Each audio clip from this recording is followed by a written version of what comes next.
While research has shown that teachers are the most important factor in student achievement, principals and building leaders are key to successful teacher practice.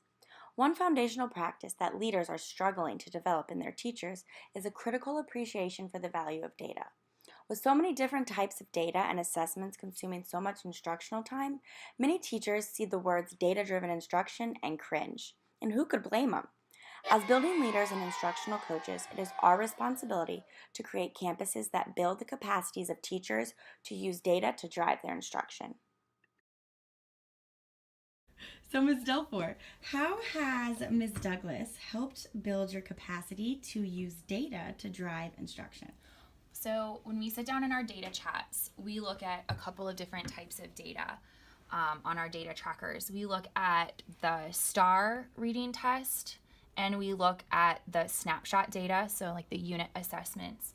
And generally we look at the STAR reading data and their running records to determine those students who aren't adequately progressing, to see who needs to come to some type of intervention, either during core enrichment, doing more imagined learning, or working in tutorials or for pullouts. And then we use the snapshot data to determine the TEKS, the skills that specific students need to work on in those small groups.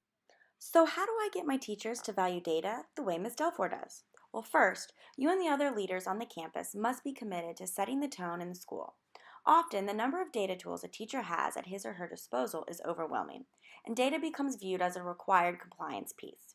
If you want buy-in from educators, then flip the thinking. Develop a culture that teaches the teachers how to not only implement data tools, but also develops protocols that give teachers a way to capture and analyze the copious amounts of data that they generate in their classroom every day, in a way that is visibly beneficial to their instruction and their students' growth. These structures and techniques must be developed by the school's leadership team and adjusted to fit the unique needs of the campus. It is important to begin these protocols at the beginning of the year and consistently carry out the process throughout the entire school year, during daily or weekly blocks of time to discuss the data, analyze the data, and formulate a concrete action plan for reteaching any skills that students did not meet mastery in. These conversations generally take the form of data talks. Data talks come in many different shapes and sizes, but when we are using data to inform instructional practice, there are several structural elements that make data conferences effective. The principal coach analyzes the data prior to the meeting, as well as the teacher. Leaders lead with questions to surface trends and teaching implications. There's a high ratio of teacher talk versus leader talk. And reteaching approaches were captured and written into action plans, and a timeline for reteaching was established. This is so important because data conferences must produce a clear plan of action, including a timeline by which the action plan will be executed. These protocols will be critical to the foundations of a data-driven culture. Different protocols should be used for examining different types of data. However, regardless of the type of data, it should be considered through three lenses. And the first one is big picture analysis, or conducting what we refer to as a service analysis. We're thinking about how the class did as a whole. The second phase of analysis is a deep analysis of the data. During a deep analysis, we're trying to determine what the data is really telling us, looking for patterns in the student's performance and breaking down each standard.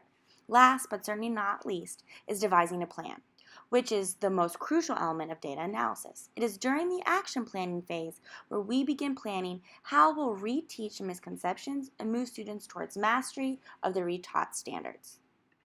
Now that we have discussed the foundation for all types of data analysis protocols, let's go back to Ms. Delfor, our now exemplar teacher, and get a glimpse at how her instructional leader was able to develop her capacity, leading her from data-informed to data-driven.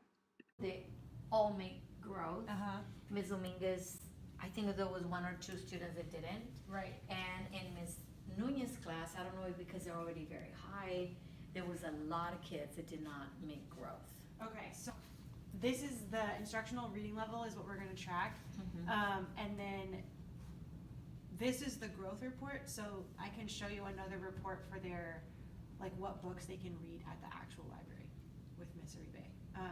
Because one thing I would suggest doing, and I did this with Ms. Hartel, is to quickly just, when I'm meeting with them in small group, like on an index card, write the number, like a good fit for you is 3.2 to 5.3. And then when they go to the library, they just have the card and they can take So we it. can actually do this with Yeah. these numbers and Right. give them So to them to take them with them. these are yours. If there's a kid that maybe didn't do as well, that's another thing you could compare is the fluency on our in-person running record versus on the